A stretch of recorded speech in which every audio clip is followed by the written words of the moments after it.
Assalamualaikum solih-solihah. Bagaimana kabarnya kalian hari ini? Ustazah harap kalian baik, sehat, dan tetap semangat belajar. Nah, solih-solihah, hari ini kita akan belajar tema 7, subtema 1, benda, hewan, dan tanaman di sekitarku, pembelajaran 1, 2, dan 3. Solih-solihah, sebelum belajar hari ini dimulai, mari kita bersama-sama membaca doa terlebih dahulu ya. Ada banyak benda di sekitarku. Ada manusia, hewan, dan tumbuhan. Ada juga rumah, sepeda, mobil, dan benda lainnya. Ada benda ciptaan Tuhan, ada juga benda buatan manusia. Ada benda hidup, ada benda tak hidup. Kita memanfaatkannya setiap hari. Kita wajib bersyukur kepada Tuhan atas ciptaannya. Kita juga berterima kasih kepada sesama atas karya-karya yang dibuatnya. Gunakan dan peliharalah benda-benda tersebut ya. Nah, dengan benda-benda tersebut, hidup kita jadi lebih mudah. Anak-anak, Udin dan teman-temannya pergi bersama ke sekolah. Mereka mengenakan seragam dengan rapi dan lengkap. Topi termasuk bagian dari seragam yang harus dikenakan. Topi dan seragam merupakan contoh benda tak hidup. Nah, anak-anak, apakah kamu suka mengenakan topi? Tahukah kamu lagu Topi Saya Bundar? Coba nyanyikan lagu Topi Saya Bundar bersama teman-temanmu ya. Nah, berikut ini adalah lagu Topi Saya Bundar, ciptaan dari Pak Kasur. Topi saya bundar, bundar topi saya. Kalau tidak bundar, bukan topi saya. Topi saya bundar, bundar topi saya. Kalau tidak bundar, bukan topi saya. Nah, anak-anak, itulah tadi lagu Topi Saya Bundar. Nah, anak-anak perhatikan tanda hijau ini, ada yang pendek dan juga ada yang panjang ya. Hal ini menandakan agar kita menyanyikannya sesuai dengan nada pendek atau nada panjangnya. Nah, anak-anak, dapatkah kamu membedakan antara lirik lagu yang diberi tanda pendek atau lirik lagu yang diberi tanda panjang? Seperti tanda hijau yang tadi sudah dijelaskan oleh Bu Guru ya. Nah, apa saja benda yang memiliki kesamaan dengan topi anak-anak? Apakah kalian tahu? Anak-anak, mari belajar mengenali benda-benda di sekitar kita. Sekarang coba amati ya benda yang ada di sekitar kelasmu. Atau kalian bisa amati benda yang ada di sekitar rumahmu juga. Apa saja benda hidup yang ada di sekitarmu? Lalu, apa saja benda tak hidup yang ada di sekitarmu? Kita akan kelompokkan ya benda-benda berikut berdasarkan ciri-cirinya. Nah, anak-anak, berikut ini adalah sebuah tiang bendera. Apakah benda ini merupakan benda hidup atau benda tidak hidup, anak-anak? Ya, benar sekali. Tiang bendera ini merupakan benda tak hidup. Selanjutnya, ini ada Edo. Edo termasuk benda hidup atau benda tidak hidup, anak-anak. Ya, Edo merupakan benda hidup atau disebut juga dengan makhluk hidup ya. Selanjutnya, gedung sekolah. Apakah gedung sekolah ini benda hidup atau benda tidak hidup? Ya, tepat sekali. Gedung sekolah ini merupakan benda tidak hidup. Nah, masih ada nih. Di sini ada Lani. apakah Lani benda hidup atau benda tak hidup ya? Nah, benar sekali. Lani adalah benda hidup atau disebut juga makhluk hidup ya. Di sini ternyata ada Udin juga. Kalau Udin termasuk benda hidup atau benda tidak hidup anak-anak? Nah, benar. Udin termasuk benda hidup atau disebut juga makhluk hidup. Nah, bagaimana dengan anak bebek ini? Apakah benda hidup atau benda tak hidup? Tepat, anak bebek termasuk benda hidup atau makhluk hidup. Nah, selanjutnya ada ikan. Apakah ikan ini benda hidup atau benda tidak hidup ya? Nah, benar sekali. Ikan termasuk benda hidup atau disebut juga makhluk hidup. Bagaimana dengan sepeda? Apakah sepeda benda hidup atau benda tidak hidup ya? Ya, benar. Sepeda merupakan benda tak hidup. Bagaimana dengan boneka ini? Apakah boneka termasuk benda hidup atau benda tak hidup ya? Yap, benar sekali. Boneka merupakan benda tak hidup. Sekarang mobil-mobilan. Apakah mobil-mobilan ini benda hidup atau benda tidak hidup? Benar, mobil-mobilan ini merupakan benda tak hidup. Sekarang bagaimana dengan Garuda Pancasila berikut ini? Apakah termasuk benda hidup atau benda tidak hidup ya anak-anak? Ya, tepat sekali. Garuda Pancasila ini merupakan benda tidak hidup. Nah, anak-anak, kalian tadi sudah menentukan apakah benda-benda tersebut benda hidup atau benda tak hidup. Nah, anak-anak, di sini sudah tersedia beberapa gambar dan juga tabelnya. Kalian kelompokkan ya. Mana dari gambar-gambar tersebut yang termasuk benda hidup atau benda tidak hidup. Nah, coba kalian perhatikan gambar ini. Ini adalah tiang bendera. Apakah benda hidup atau benda tidak hidup anak-anak? Nah, kita tuliskan di sini ya. Yang bendera termasuk benda tidak hidup. Oleh karena itu, kita tuliskan di kolom benda tidak hidup. Selanjutnya, di sini ada Edo. Nah, Edo merupakan kelompok benda hidup atau benda tidak hidup ya. Ya, Edo adalah benda hidup atau disebut juga makhluk hidup. Selanjutnya, bagaimana dengan gedung sekolah ini? Nah, anak-anak, untuk selanjutnya coba kalian kelompokkan sendiri ya. Manakah dari gambar-gambar ini yang termasuk benda hidup atau benda tidak hidup? Nah, anak-anak, sekarang coba perhatikan kelasmu ya. Apakah benda-benda tersebut juga ada di kelasmu? Berikan tanda centang atau checklist pada kolom yang sesuai ya. Nah, kalian bisa lihat pada nomor 1 berikut ini ada sebuah kursi. Apakah kursi ini ada atau tidak ada di kelas kalian? Nah, jika ada, maka kalian bisa berikan tanda checklist di kolom ada berikut ini ya.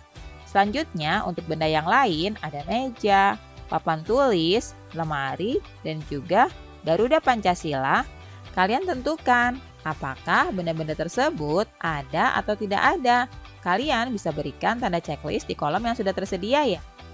Anak-anak, benda-benda di kelas dan di rumah harus kita rawat dengan baik. Kegiatan merawat benda dengan baik termasuk perbuatan yang terpuji.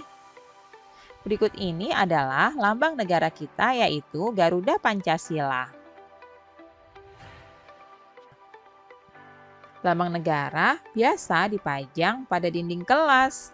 Nah, pada lambang negara tersebut terdapat sila-sila Pancasila. Pada pembelajaran sebelumnya, kamu sudah mengetahui ya sila yang ke-1 sampai dengan sila yang ke-3. Sekarang mari kita mengenal simbol dan bunyi sila ke-4 dari Pancasila. Nah, ini adalah simbol sila ke-4 dari Pancasila. Gambar apakah ini? Ya, simbol sila ke-4 Pancasila adalah kepala banteng. Nah, sekarang bagaimanakah bunyi sila ke-4 dari Pancasila? Wah, hebat sekali. Kalian ternyata sudah hafal ya. Bunyi sila ke-4 Pancasila adalah kerakyatan yang dipimpin oleh hikmat kebijaksanaan dalam permusyawaratan perwakilan. Nah, anak-anak, cobalah mendeklamasikan sila ke-4 Pancasila di depan teman-temanmu atau keluargamu ya. Lakukan dengan suara yang lantang. Anak-anak, kamu sudah belajar tentang benda hidup dan benda tak hidup. Mari mengenal ciri-ciri benda-benda tersebut ya. Sekarang bacalah dengan nyaring wacana berikut ini. Udin dan Lani bermain bersama. Udin membawa kucing peliharaannya. Lani membawa boneka kesayangannya. Setiap hari Udin memberi makan kucingnya. Semakin lama tubuh kucing tumbuh besar. Udin sering mengajak kucingnya berjalan-jalan di taman. Udin merawat kucingnya setiap hari. Lani tidak perlu memberi makan bonekanya. Lani membersihkan bonekanya setiap hari. Nah, anak-anak, coba kalian perhatikan gambar berikut ini dengan seksama ya. Lalu buatlah kalimat berdasarkan ciri-ciri benda pada gambar. Nah, pada gambar pertama di sini ada seekor kucing. Kucing termasuk benda hidup. Nah, kalian buatlah kalimat berdasarkan ciri-ciri kucing tersebut ya. Di sini Bu Guru akan berikan contohnya. Kucing hitam itu tumbuh besar. Nah, untuk gambar yang kedua di sini ada sebuah kursi. Kursi merupakan contoh benda tak hidup. Nah, contoh kalimatnya berdasarkan ciri-ciri kursi adalah kursi itu terbuat dari kayu yang kuat. Nah, anak-anak, kalian buatlah kalimat lainnya berdasarkan ciri-ciri benda pada gambar tersebut ya. Nah, sekarang coba kalian salin dan tuliskan kembali kalimat berikut ini. Ikuti sesuai contoh ya. Kucing, benda hidup.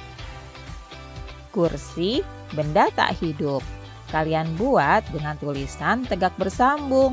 Kalian tuliskan dengan rapi di buku kalian ya. Anak-anak, ciri benda hidup diantaranya dapat bergerak dan berpindah tempat. Tumbuhan tidak dapat berpindah tempat sendiri. Tumbuhan bergerak ke arah cahaya matahari. Benda tak hidup tidak dapat bergerak dan berpindah tempat sendiri. Benda tak hidup yang bergerak sendiri biasanya menggunakan mesin.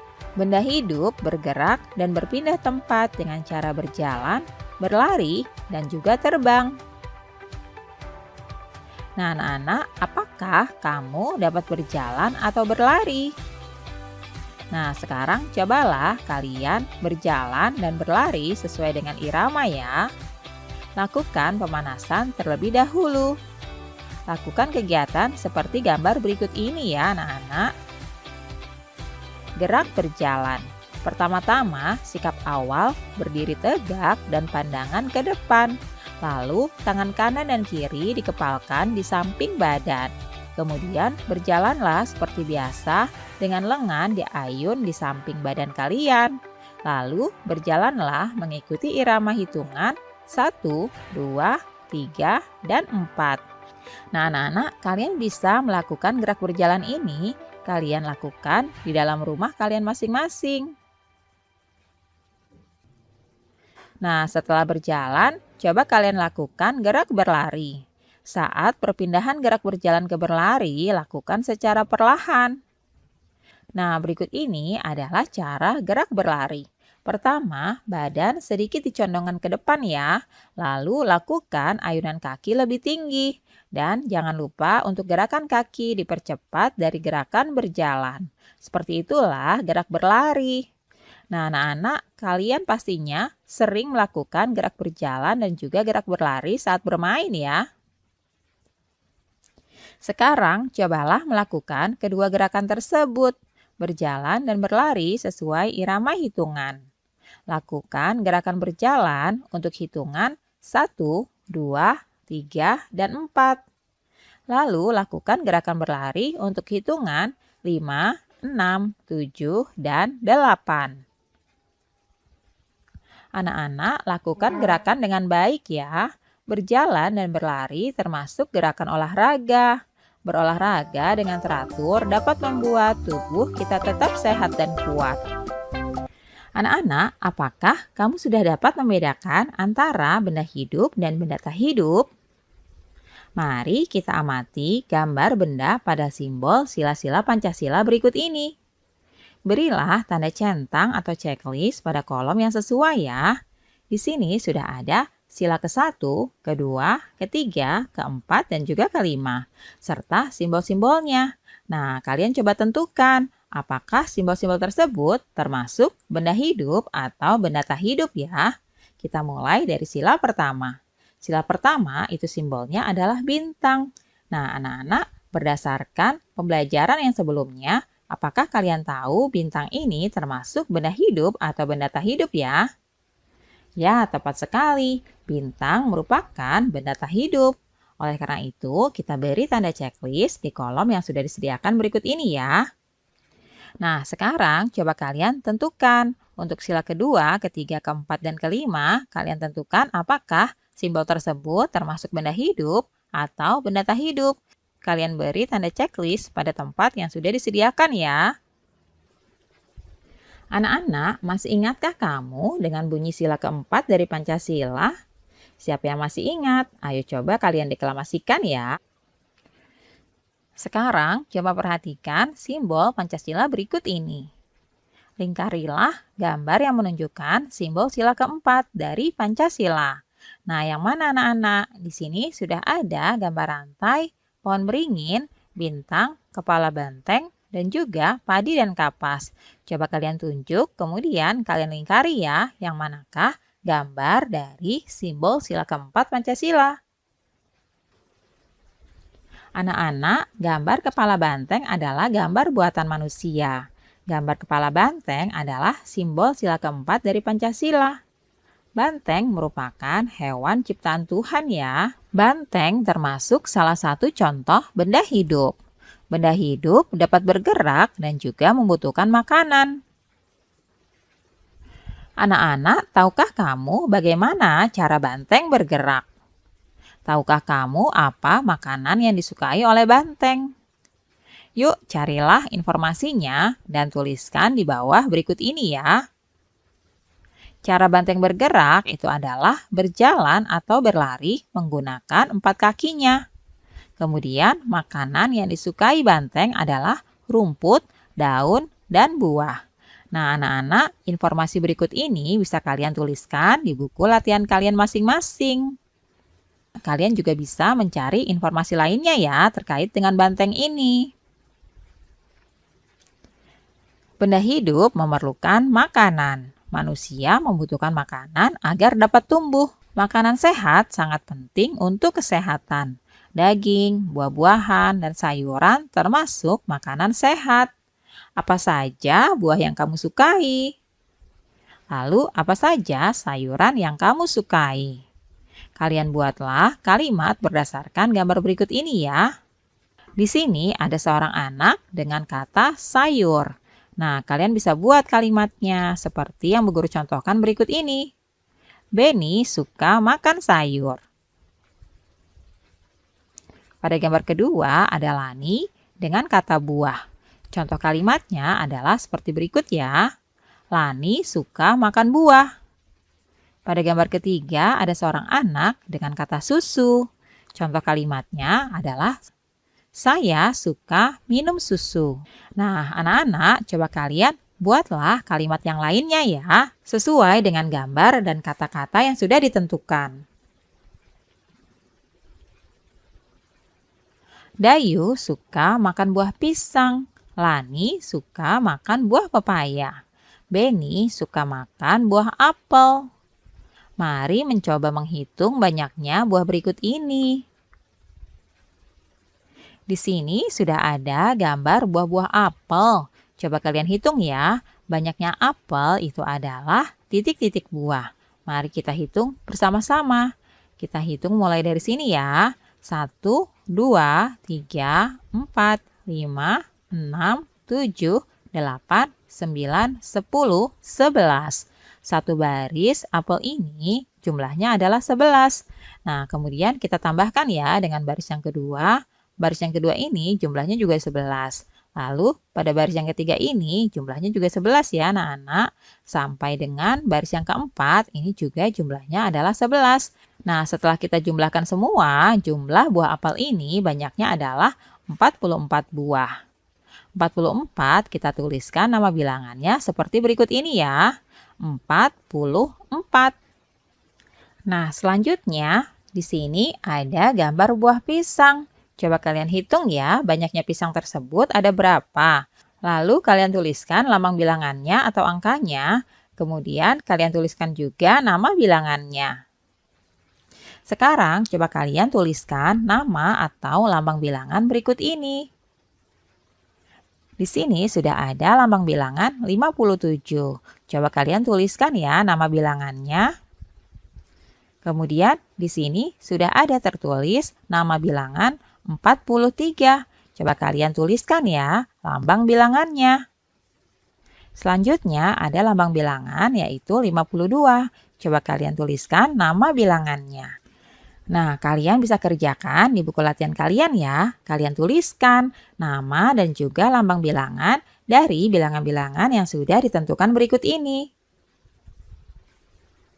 Anak-anak, sekarang coba isilah titik-titik di bawah ini dengan lambang bilangan yang benar ya. Tuliskan lambang bilangan pada tempat yang benar. Nah, di sini sudah ada beberapa lambang bilangan. Nah, kalian coba lengkapi ya. Berikutnya di sebelah kanan ini sudah ada angka-angka atau lambang bilangan yang harus kalian isikan pada kotak-kotak yang sudah tersedia. Kalian bisa lengkapi dengan bilangan-bilangan yang ada di sebelah kanan berikut ini ya. Nah, anak-anak, kalian coba perhatikan pada baris yang pertama berikut ini ya. Di sini bilangannya diawali dengan bilangan 41. Setelah bilangan 41, itu bilangan berapa anak-anak? Nah, di sini juga sudah ada bilangan 43. Jadi, kalian harus isikan bilangan yang ada di antara 41 dan juga 43. Siapa yang tahu bilangan berapakah itu? Ya, benar sekali, yaitu bilangan 42. Kemudian, setelah bilangan 42, 43, berikutnya bilangan berapa lagi anak-anak yang harus diisikan di kotak ini? Siapa yang tahu jawabannya? Ya, setelah bilangan 43 itu adalah bilangan 44. Nah, selanjutnya setelah 44, maka akan ada bilangan 45. Seperti itu ya anak-anak. Kalian harus mengisikan kotak-kotak yang kosong ini dengan bilangan-bilangan yang sesuai dengan urutannya ya. Alhamdulillah, pembelajaran hari ini sudah selesai. Terima kasih ya sudah menyaksikan video pembelajaran ini. Sampai jumpa lagi di video pembelajaran selanjutnya. Terima kasih, salam sehat dan tetap semangat. Wassalamualaikum warahmatullahi wabarakatuh.